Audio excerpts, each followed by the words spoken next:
All right.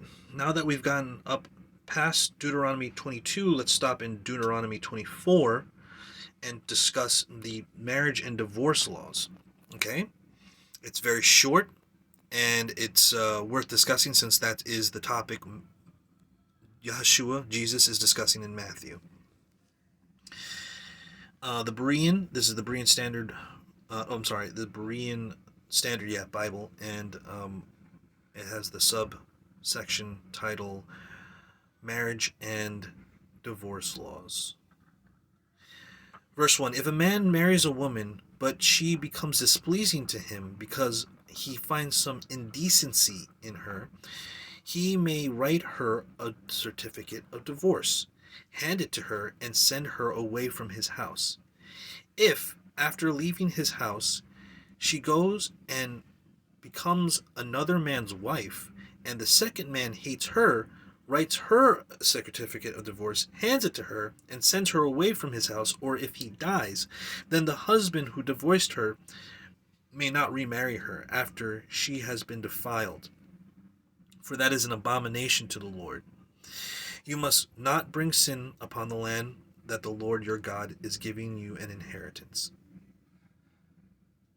Okay, and then it discusses if a man is newly married, he must not be sent to war or be pressed into any duty, which is fair. Obviously fair. These laws are absolutely fair.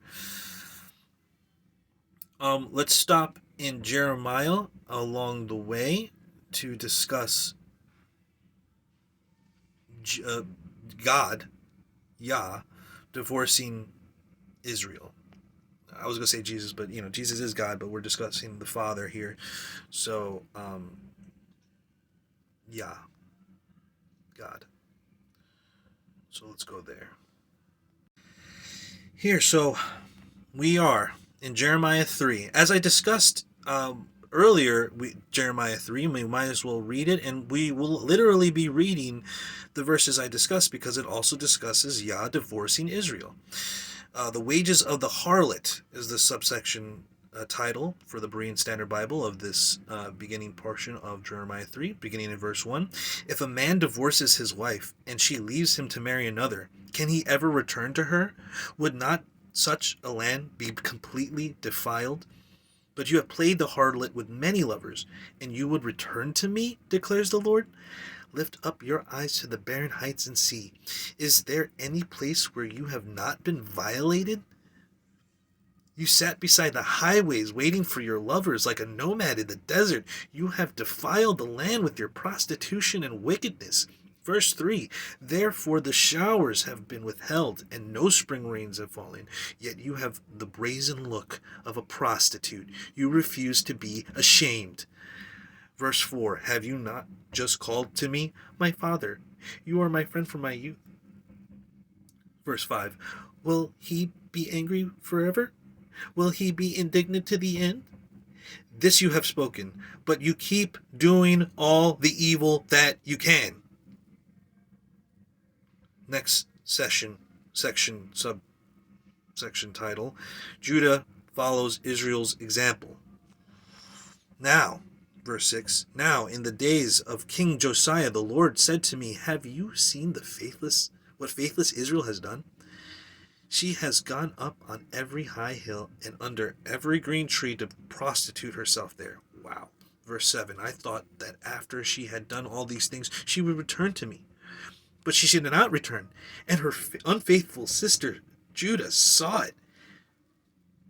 8, she saw that because faithless Israel had committed adultery, I gave her a certificate of divorce and sent her away. God just divorced Israel, guys. Yet, that unfaithful sister Judah had no fear and prostituted herself as well. Verse 9, indifferent to her own infidelity. Infidelity? Israel had defiled the land and committed adultery with stones and trees. How do you commit adultery? When you're married to someone. That's because both of them had committed adultery. Okay? Israel had committed adultery. Let me get the arrows so we can see here what I'm talking about. Israel had committed adultery, and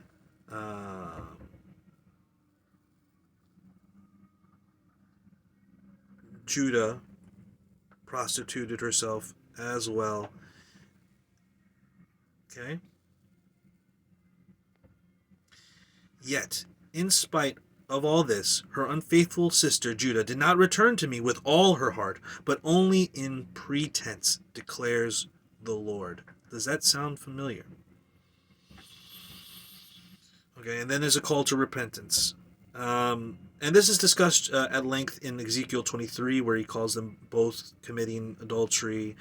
Um, but that's neither here nor there, because we're discussing this specific event right here that God does. I gave her a certificate of divorce and sent her away. She saw that because faithless Israel had committed adultery, I gave her a certificate of divorce and sent her away. Who is saying this? The Lord said to me. So, is divorce, which is in God's law, as we discussed in Deuteronomy 24, is that something Moses allowed and put into the law himself that God doesn't approve of? If so, how is he doing it right here? Is God breaking his own standard of what is right and wrong, or is there an obvious limit? Okay? God is long suffering. He does not say that you have to be a fucking cuck. Alright? The Lord. He is long suffering. And even he gave a certificate of divorce and sent her away. Something to think about before we go into Matthew.